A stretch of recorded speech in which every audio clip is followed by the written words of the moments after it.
દાંતીવાડા ડેમના કોન્ટ્રાક્ટરના પુત્રની હત્યા કેસમાં 4 આરોપીઓની અટકાયત કરાઈ.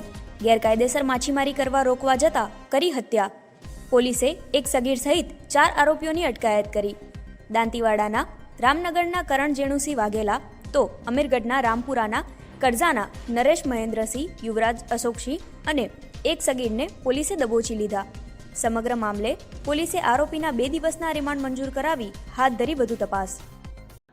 તારીખ 8/10/2025ના રોજ દાંતીવાડા જે ડેમ છે ત્યાં ફિશિંગનો કોન્ટ્રાક્ટ એ આપણા જે ફરિયાદી છે મુસ્તફાભાઈ અબ્દુલભાઈ માકણોજીયા, તેઓનો ફિશિંગ કોન્ટ્રાક્ટ હોય. દિવાળી પછી તે લોકોનું ફિશિંગ સ્ટાર્ટ થનાર હોય તો તેઓ ચોકિયાત એટલે કે પહેરો રાખતા હતા સ્પીડ બોટની મદદથી.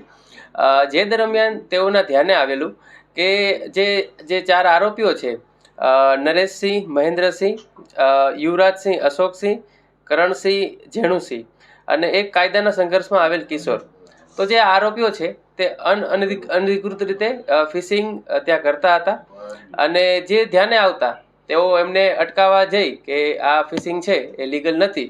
તો એ દરમિયાન આરોપીઓએ એમની સાથે બોલાચાલી કરી, ત્યારબાદ ઝપાઝપી કરી અને જે મરણ જનાર છે મકસૂદભાઈ, મુસ્તફાભાઈ, તેઓ પોતાની બોટ ઉપર ખેંચી લાવે છે અને બોટમાંથી ધક્કો દઈ અને પાણીમાં પડી જાય છે જ્યારે મરણ જનાર. ત્યારબાદ તેઓને પાણીની બહાર આવવા દેતા નથી. આવી રીતે તેઓનું મૃત્યુ નિપજાવે છે. અને જેઓની બોડી આપણે 10 તારીખના રોજ SDRF ટીમની મદદથી આપણે બહાર કાઢેલી હતી. અને જે 4 આરોપીઓ છે તેઓને 12મી તારીખના રોજ અટક કરેલા હતા અને હાલ આરોપીઓ 2 દિવસના રિમાન્ડ પર છે. તો વધુ તપાસ દરમિયાન ધ્યાને આવેલું કે એક જે આરોપી છે કરણસિંહ, જેણુસિંહ, અનુપસિંહ વાઘેલા, આ આરોપી 3 ગુનામાં વોન્ટેડ છે.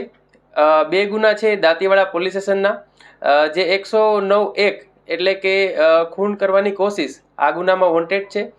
બીજો દાંતીવાડાનો પ્રોહિબિશનનો ગુનો છે અને એક વિસનગરનો પ્રોહિબિશનનો ગુનો છે.